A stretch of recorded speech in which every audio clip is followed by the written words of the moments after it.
Hello everyone, how are you? Hope you all are fit and fine there. So students, here we are going to continue the same chapter which we were continuing in previous videos. So today is the third day of your same chapter, chapter 1, the modern period of your history. Okay students, in previous 2 days we have finished almost half portion of the same chapter. Periods in history we have learned in the previous videos. Modern period really modern, हमने ये भी पढ़ा कि क्या modern period really modern था. Time in history ये भी पढ़ा हुआ है. Next, interpretation in history, sources, literary and official records etcetera. Means if you have not learn these topics, please check my previous videos over my profile. So students, today we will study about official records. Okay, the Mughals introduced the culture of recording everything. This was furthered and perfected by the British. यानी कि Mughals ने क्या किया, हर चीज़ को record करना start किया, उनके culture के बारे में भी. This was furthered and perfected by the British. और ऐसा फिर फॉलो किसने किया, ब्रिटिशर्स ने. Every administrative decision was recorded and carefully preserved. कोई भी वहाँ पे डिसीजन लिया जाता था वो भी फिर रिकॉर्ड होने लगा, रिटन में होने लगा. Every executive, legislative and judicial body had record rooms in which even the smallest records were kept. यानी कि कोई भी छोटे से छोटा भी अगर रिकॉर्ड है उसको भी ठीक से प्रिजर्व किया गया. Thus the proceedings of each government department is available to us. This has helped historians immensely in their study of the period. जिससे क्या हुआ, आज अगर हम जो कुछ भी ब्रिटिशर्स के बारे में जानते हैं या उनसे पहले जो भी वास्को ड गामा जो सेलर्स थे उन सब के बारे में जान पाते हैं due to the same record. Okay, survey reports क्या होते हैं. The British also began the practice of conducting surveys. फिर जो ब्रिटिशर्स थे उन्होंने क्या किया, सर्वे करना स्टार्ट कर दिया, observation. Population surveys, revenue surveys, land surveys and many other types of surveys were conducted. यानी कि पॉपुलेशन के बारे में जनगणना करना, मीन्स कितनी पॉपुलेशन कहाँ पर है, कितने मैन हैं, कितनी विमेन हैं, ठीक है ना.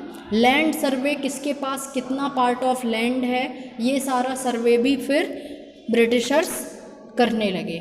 Mapping was an important part of these surveys. और फिर मैपिंग भी की गई कि कौन सा लैंड रिकॉर्ड कहाँ पर है, ठीक है ना. The British made a large number of topographic maps.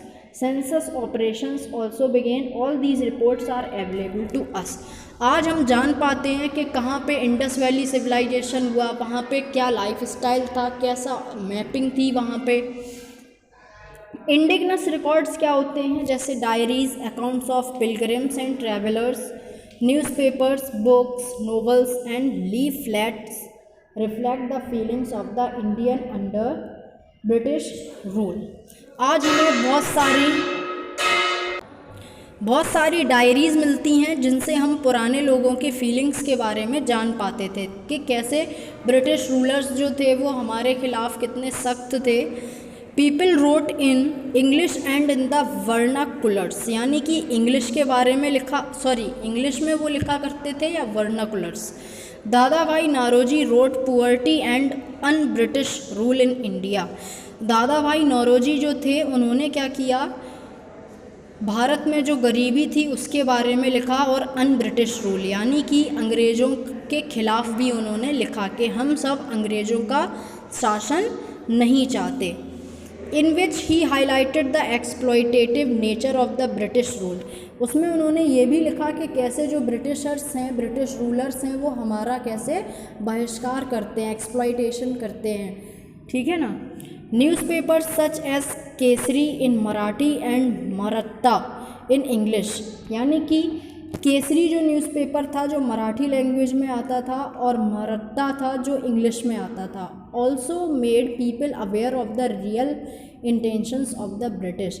और न्यूज़पेपर से लोग और ज़्यादा अटेंटिव हो चुके थे, अवेयर हो चुके थे कि जो ब्रिटिश रूलर्स हैं उनका हमारे लिए क्या बिहेवियर है.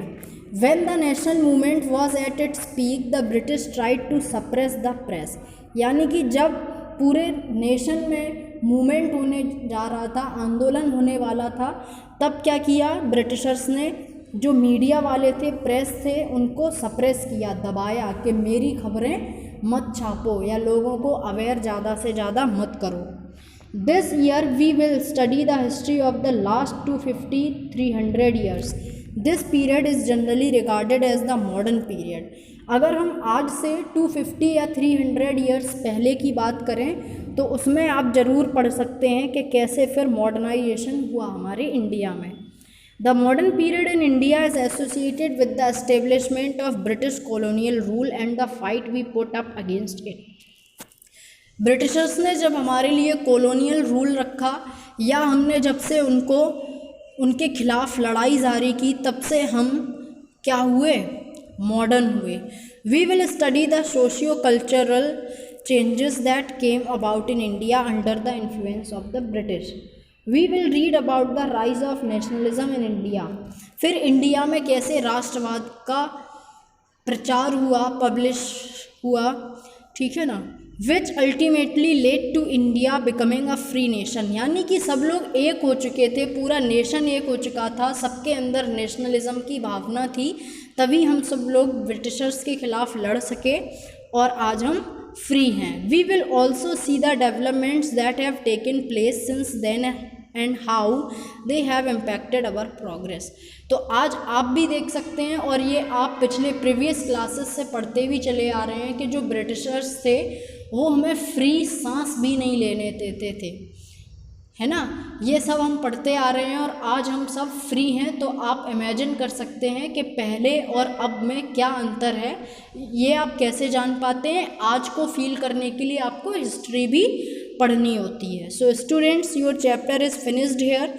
Now you all are asked to complete the exercise of same chapter in your book, okay, and send it back to my personal WhatsApp number. Okay students, till then, bye bye, take care, have a good day.